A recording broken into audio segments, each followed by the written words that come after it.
नमस्कार जी, मैं डॉक्टर मनीष यादव कानपुर से न्यूरो स्पाइन स्पेशलिस्ट।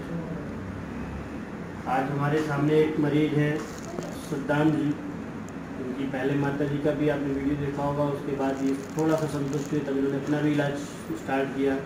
आज हमारे ख्याल से अपना इलाज स्टार्ट किए हुए थेरेपी 30 दिन कंप्लीट हो चुके हैं ना, उसका 30 दिन कंप्लीट हो चुके हैं। उस दिन इन्होंने को उसके बाद कुछ रेस्ट भी कर लिया है।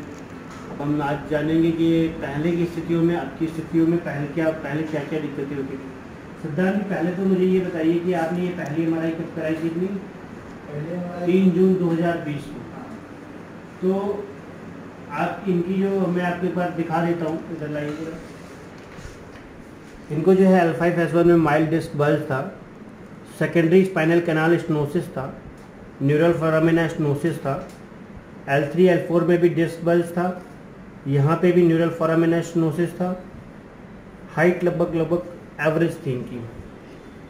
जो डिस्क बल्ज होता है यानी कि दो हड्डियों के बीच में जो हमारी गद्दी होती है वो प्रेशर की वजह से थोड़ा सा बाहर निकल आती है। और जो डेसिकेशन होता है, इनको डेसिकेशन भी एक MRI बाद में कराई जिसमें कि डेसिकेशन भी निकला था। डेसिकेशन का मतलब होता है जो हमारी जो डिस्क के बीच में जो डिस्क होती है उसके अंदर एक लिक्विड भरा होता है जिसको न्यूक्लियस पल्पोसा बोलते हैं। वो न्यूक्लियस पल्पोसा से धीमे धीमे उसकी द्रवता कम होती जाती है, लिक्विडिटी कम हो जाती है, जिसकी वजह से वो गद्दी सूखने लगती है और डिजेनरेशन स्टार्ट हो जाता है। ये प्रॉब्लम थी सद्दाम जी के साथ में, जिसकी वजह से उनको लंबे समय से दर्द था।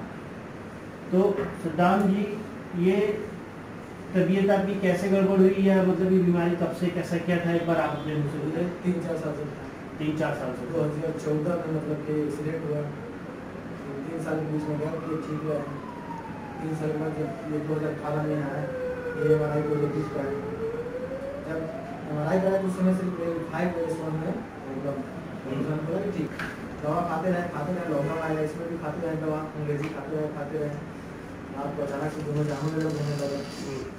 जब प्रॉब्लम बढ़ गया फिर आपके पास आया, आपने दवा दी, 10 दिन खाया, फिर हम बंद कर दिए। प्रॉब्लम पता नहीं वो हार्ट का वो जो ECG कराया थे उसमें दिक्कत होने लगा था। जितने में गए फिर वहाँ से आए, फिर MRI जितने में बोले कि MRI कराइए, फिर गया तो उसमें और ज़्यादा दिक्कत निकल गई। उसमें L4 नहीं आया और L5 और L3 ज़्यादा आ गया। फिर आपसे मिले, फिर इलाज चला 1 महीना में समझिए 1 साल के इलाज। यहाँ पे मैं थोड़ा सा सद्दाम जी के विषय में बताना चाहूँगा। जब इन्होंने पहली अपनी MRI कराई थी तब इनको बेसिकली जो है केवल डिस्क बल्ज था और उसमें माइल्ड सेकेंडरी कैनाल स्टेनोसिस था। लेकिन जब अपनी दूसरी MRI कराई हुई है तब इनको जो है बल्ज जो है कई जगहों पे बढ़ गया था और L1 में जो है 2014 में ही वेज कोलैप्स हो चुकी थी। इसके अलावा जो है कई जगह पे जो है डिस्क डेसिकेशन हुआ था और डिफ्यूज डिस्क बल्ज तो थी। लगातार 3 से 4 साल दवाई खाने के बावजूद भी जो है इनकी जो ना तो डिस्क बल्ज कम हुई थी, केवल और केवल सिर्फ कुछ दिनों के लिए दर्द में आराम मिल जाता था। जब दवाई खा ली तो आराम झंझनाहट रहते थे हमेशा झंझनाहट रहती थी। मतलब खड़े होकर किचन में सोचे बर्तन धो लें या खड़े होकर काम कर लें तब भी दर्द होता ये। अच्छा, अभी आपको 30 डेज हो चुके हैं। इस 30 दिनों का अनुभव आप बताएं और अभी की थेरेपी का क्या अनुभव रहा आपका? थेरेपी से तो फायदा हुआ है, थेरेपी से फायदा हुआ है। मेरा और भी एक दिक्कत था, पेशाब का दिक्कत, मेरा पेशाब रुक जाता था उसमें। जब भी किसी व्यक्ति को L4 L5 या L5S1 के में दिक्कत आती है तो ज़्यादातर उन मरीजों को जो है कब्जियत की समस्या होने लगती है। और यदि सैक्रम रीजन और L5S1 के बीच में भी दिक्कत आती है तो लैट्रिन और पेशाब पे कई बार, हर मरीज में नहीं पर ज़्यादातर या कुछ मरीजों में देखा जाता है कि उनकी पावर ऑफ कंट्रोलिंग जो होती है, इमोशंस को कंट्रोल करना या उनके रिप्रोडक्टिव पे कंट्रोल करना या उनकी जो पर्सनल लाइफ होती है वो कहीं ना कहीं डिस्टर्ब होने लगती है। तो जैसा कि सद्दाम जी कहते हैं यूरिन जो है कंट्रोल नहीं होती थी, छूट जाती थी। उसमें कैसा क्या है अभी आराम?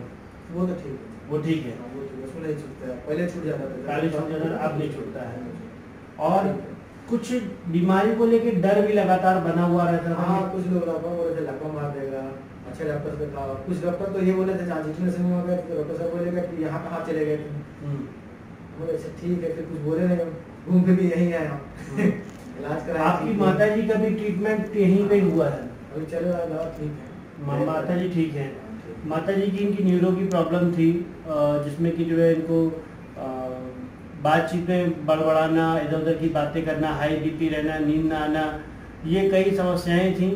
लगातार डॉक्टर्स की तरफ से नींद की दवाइयाँ चल रही थीं। उनको जब आराम मिला तब आपने उसके बाद अपना ट्रीटमेंट स्टार्ट कराया, और अभी मेरे ख्याल से ये अपनी पत्नी का भी ट्रीटमेंट शायद स्टार्ट आज ही करने वाले हैं। आयुर्वेद में एक कर्म होता है क्षार सूत्र, क्षार कर्म। तो इनकी मिसेस को एक छोटी सी गांठ है जिसको क्षार कर्म के द्वारा जो है हमारे सेंटर में जो है, हमारे यहाँ जो सर्जरी के डॉक्टर है डॉक्टर सिद्धार्थ मित्तल, वो उसको जो है आज ऑपरेट करेंगे। वो भी क्षार कर्म के द्वारा ऑपरेट किया जाएगा, जिसमें कि किसी प्रकार की कोई एंटीबायोटिक्स की ज़रूरत नहीं पड़ती, किसी प्रकार का कोई बेड रेस्ट की ज़रूरत नहीं पड़ती, बस अपनी नॉर्मल ड्रेसिंग करें और रिकवरी होती है।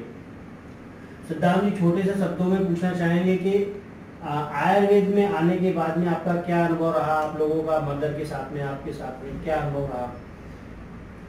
अनुभव बेहतर है और अच्छा है, बस थोड़ा ये होता है कि महंगा पड़ता है, लेकिन ठीक है मतलब नुकसान नहीं होता है। जैसे दवा खाओ तो होता है पूरा गर्मी, ये मुंह भी सूखता था पहले, अंग्रेजी दवा खा रहे थे हमेशा मुंह सूखता था। अभी जब से यहाँ पे एक सवाल मेरे मन में भी आया, आपने कहा जब महंगा है, लगभग हम लोगों को जो है 3 साल हम लोगों ने ट्रीटमेंट कराया था अपना उसमें एलोपैथ में।